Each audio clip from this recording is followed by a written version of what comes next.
Hi friends, എല്ലാവർക്കും നമസ്കാരം. അപ്പോൾ ഇന്ന് നല്ല ടേസ്റ്റുള്ളൊരു സോയാ ചങ്ക്സ് ബിരിയാണിയാണ് കാണിക്കുന്നത്. നല്ല അടിപൊളി ടേസ്റ്റാണ് കേട്ടോ. നിങ്ങൾ ഒരു പ്രാവശ്യമെങ്കിലും ഉണ്ടാക്കി നോക്കണം. പെട്ടെന്ന് ഉണ്ടാക്കിയെടുക്കാൻ പറ്റും.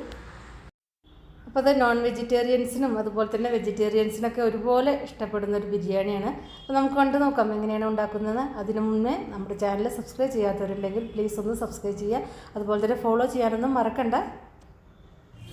അപ്പോൾ അതിന് വേണ്ടിയിട്ട് ഒരു കപ്പ് ബാസ്മതി അരിയാണ് എടുത്തിരിക്കുന്നത്. അതായത് ഒരു 250 ml ഒരു കപ്പ് കേട്ടോ. പിന്നെ അളവ് കപ്പ് തന്നെ വേണമെന്നില്ല. സാധാരണ സ്റ്റീൽ ഗ്ലാസ്സോ ചായക്കപ്പോ ഇത് വേണമെങ്കിൽ എടുക്കാം. അതിൽ തന്നെ നമ്മൾ വെള്ളം എടുത്താൽ മതി, അത്രേ ശ്രദ്ധിക്കണ്ടു. ഇത് നന്നായിട്ട് കഴുകി എടുത്തിട്ടുണ്ട്. ഇനി ഇതൊരു 20 മിനിറ്റ് ഒന്ന് കുതിരാൻ വേണ്ടിയിട്ട് വെക്കണം. അപ്പോൾ ആവശ്യത്തിന് വെള്ളം ഒഴിച്ചിട്ട് വയ്ക്കുക. അപ്പോഴേക്കും നമുക്ക് ഇതിലേക്കുള്ള മസാലയൊക്കെ ഒന്ന് പെട്ടെന്ന് റെഡിയാക്കാം. അപ്പോൾ അതിന് വേണ്ടിയിട്ട് ഒരു കപ്പ് സോയാ ചങ്ക്സാണ് എടുത്തിരിക്കുന്നത്. അപ്പോൾ 3/4 കപ്പ് എടുത്താലും മതി കേട്ടോ. ഞാനിപ്പോൾ ഒരു കപ്പാണ് എടുത്തിരിക്കുന്നത്. ഇത് നല്ല ചൂടുള്ള വെള്ളത്തിൽ ഒരു 15-20 മിനിറ്റെങ്കിലും കുതിർത്താൻ വയ്ക്കുക. അതായത് നന്നായിട്ട് സോഫ്റ്റ് ആവണം, അത്രയേ ഉള്ളൂ. മിനിമം ഒരു 10 മിനിറ്റെങ്കിലും വയ്ക്കുക.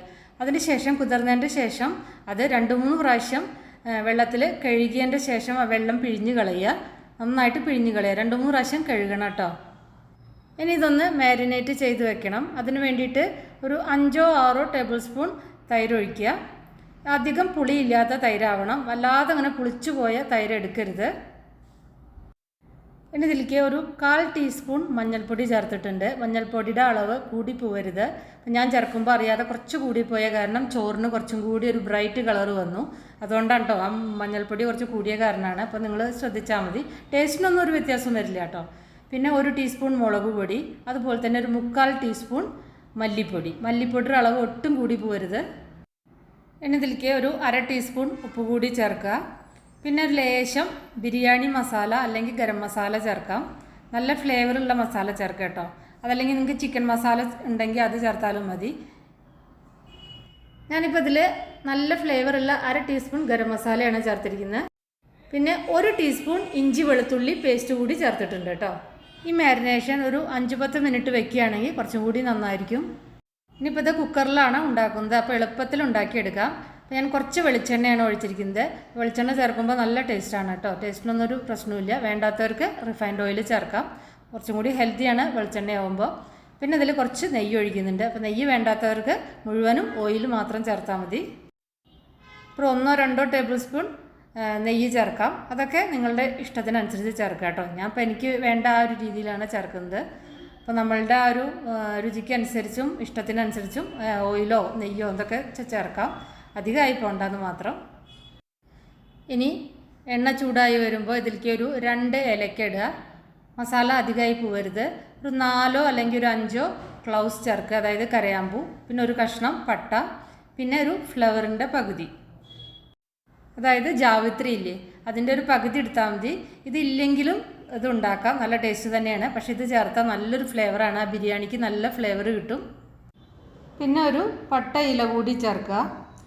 അപ്പോൾ ഇതെല്ലാം ലോ ഫ്ലെയിമിൽ വെച്ചിട്ടാണ് ചെയ്യുന്നത്. ഫ്ലെയിം എങ്ങാനും കൂടി പോയാൽ കരിഞ്ഞു പോകും. അപ്പോൾ ഒന്ന് ചെറുതായിട്ടൊന്ന് മൂപ്പിച്ചാൽ മാത്രം മതി. അപ്പോൾ ഞാൻ ഇതിനു മുന്നേ ഒരു സവാള നൈസായിട്ട് അരിഞ്ഞിട്ട് ഗോൾഡൻ കളറിൽ വറുത്തെടുത്തിട്ടുണ്ടായിരുന്നു കേട്ടോ. അത് ജസ്റ്റ് ഞാൻ ഇതിൻ്റെ ഇടയിലൊന്ന് കാണിക്കണമെന്ന് മാത്രം. അങ്ങനെ കുറച്ച് വറുത്ത സവാള കൂടി വേണം. ഈ ഹോൾ സ്പൈസസ് ഒന്ന് ചെറുതായിട്ട് മൂത്ത് വരുമ്പോൾ അതിലേക്ക് ഒരു വലിയ സവാള ചേർക്കുക. അതുപോലെ തന്നെ ഒരു 2-3 പച്ചമുളക് ചേർക്കുക, എരിവിന് ആവശ്യം ഇത്. പിന്നെ ഇതിലേക്ക് ചേർത്തത് ഒരു 1/2 ടീസ്പൂൺ ചെറിയ ജീരകമാണ് ചേർത്തിരിക്കുന്നത്. നല്ലൊരു ഫ്ലേവറാണ് ചെറിയ ജീരകം ചേർക്കുമ്പോൾ. അത് ആ ഹോൾ സ്പൈസസ് ചേർക്കുമ്പോൾ അതിൻ്റെ കൂടെ ചേർത്താലും മതി കേട്ടോ. സവാള ഒന്ന് ചെറുതായിട്ട് വഴന്നു വന്നാൽ മതി, അധികം മൂപ്പിക്കണ്ട. പിന്നെ അതിലേക്ക് ഒരു 1/2 ടീസ്പൂൺ ഇഞ്ചി വെളുത്തുള്ളി പേസ്റ്റാണ് ചേർക്കുന്നത്. ഇഞ്ചി വെളുത്തുള്ളി ചതച്ചതായാലും മതി. ഇഞ്ചി വെളുത്തുള്ളി പേസ്റ്റ് കുറേ കാലം കേടുവരാതെ ഫ്രിഡ്ജിൽ എങ്ങനെയാണ് സൂക്ഷിക്കുക എന്നുള്ളതിൻ്റെ വീഡിയോ ഞാൻ ഇതിന് മുന്നേ അപ്ലോഡ് ചെയ്തിട്ടുണ്ട്. കാണാത്തവരെ പ്ലേലിസ്റ്റിൽ നോക്കിയാൽ മതി. ഇഞ്ചി വെളുത്തുള്ളി പേസ്റ്റ് കുറേ നേരമൊന്നും വഴറ്റണ്ട, അങ്ങനെ ബ്രൗൺ കളറൊന്നും ആവണ്ട. അതിൻ്റെ റോ ടേസ്റ്റ് ഒന്ന് പോയാൽ മാത്രം മതി. പിന്നെ ഇതിലേക്ക് ഒരു മീഡിയം വലുപ്പത്തിലുള്ള 1.5 തക്കാളിയാണ് ചേർത്തിരിക്കുന്നത്. നല്ല പഴുത്ത തക്കാളിയാണ്, അധികം പുളിയൊന്നുമില്ല. അപ്പോൾ നിങ്ങൾ ചെറുതാണ് ചേർക്കുന്നതെങ്കിൽ ഒരു 2 തക്കാളിയൊക്കെ ചേർക്കാം. പിന്നെ ഇതിലേക്ക് ഞാനൊരു പകുതി ക്യാരറ്റ് വട്ടത്തിൽ അരിഞ്ഞത് ചേർത്തിട്ടുണ്ട്. അത് നിങ്ങൾക്ക് ഇതിൽ കാണുന്നുണ്ടാവില്ല, പക്ഷേ ഞാൻ ഇതിൽ ചേർത്തിട്ടുണ്ട് കേട്ടോ. പിന്നെ വേണമെങ്കിൽ നിങ്ങൾക്ക് ഉരുളക്കിഴങ്ങ് ബീൻസൊക്കെ ചേർക്കാം. ഞാൻ അതൊന്നും ചേർത്തിട്ടില്ല. തക്കാളിയൊക്കെ നന്നായിട്ട് വഴന്നു വന്നിട്ടുണ്ട്. ഇനി ഇതിലേക്ക് ഈ സോയാ ചങ്ക്സ് കൂടി ചേർത്തിട്ട് നന്നായിട്ട് മിക്സ് ചെയ്യുക. ഈ സോയാ ചങ്ക്സ് മാരിനേറ്റ് ചെയ്യുമ്പോൾ അതിലേക്ക് ഒരു 3/4 ടീസ്പൂൺ ഇഞ്ചി വെളുത്തുള്ളി ജിഞ്ചർ ഗാർലിക് പേസ്റ്റ് ചേർക്കണം. ഞാൻ 1 ടീസ്പൂൺ എന്നാണ് ആദ്യം പറഞ്ഞിട്ടുണ്ടായിരുന്നത്. 3/4 ടീസ്പൂൺ ചേർത്താൽ മതി കേട്ടോ. അത് ഞാൻ കാണിച്ചിട്ടുണ്ടായിരുന്നില്ല അതിൽ. ഇനിയിത് ഫ്ലെയിം ഒന്ന് കുറച്ച് വെച്ചിട്ട് നന്നായിട്ട് മിക്സ് ചെയ്യുക.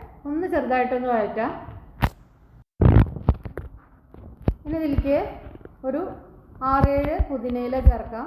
അതുപോലെ തന്നെ ഒരു ലേശം മല്ലിയില കൂടി ചേർക്കുന്നുണ്ട്. എല്ലാം കൂടി ഒന്ന് മിക്സ് ചെയ്യാം.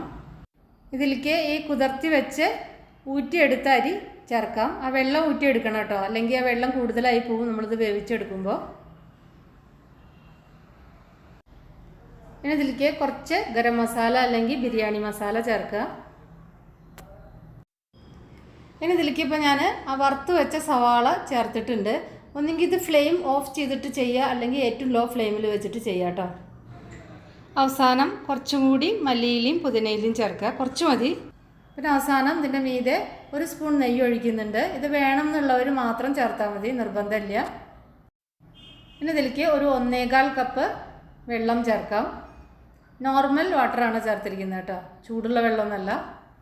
ഇനി ഇത് ചെറുതായിട്ട് ഇങ്ങനെ തിള വരാൻ തുടങ്ങുമ്പോൾ കുക്കർ അടച്ചു വെച്ച് വെയിറ്റ് ഇട്ടിട്ട് ഹൈ ഫ്ലെയിമിൽ 1 വിസിൽ, അത് കഴിഞ്ഞ് ഏറ്റവും ലോ ഫ്ലെയിമിൽ ഒരു 2 മിനിറ്റ് വയ്ക്കുക. അത് കഴിഞ്ഞിട്ട് ഫ്ലെയിം ഓഫ് ചെയ്യുക.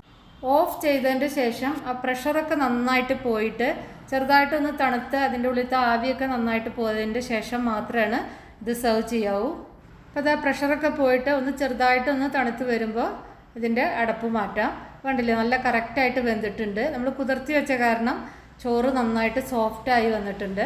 പിന്നെ ഇതിൻ്റെ ഉള്ളിലുള്ള ഇതിലുള്ള ഒരു ഹോൾ ഗരം മസാലയൊക്കെ എടുത്തു മാറ്റാവുന്നതാണ്. ഞാൻ അതിലേക്ക് കുറച്ച് അണ്ടിപ്പരിപ്പും കിസ്മിസൊക്കെ വറുത്തത് ചേർക്കുന്നുണ്ട്. അപ്പോൾ അത് ഇഷ്ടമില്ലാത്തവർക്ക് ചേർക്കണ്ട കേട്ടോ. അതുകൂടി ചേർത്തിട്ട് നന്നായിട്ടൊന്ന് മിക്സ് ചെയ്യുക. ഇത് റൈത്തയുടെ കൂടെയൊക്കെ നല്ല സൂപ്പർ ടേസ്റ്റാണ്. അതുപോലെ തന്നെ പപ്പടമോ അച്ചാറോ എന്തെങ്കിലും ഉണ്ടായാൽ മതി.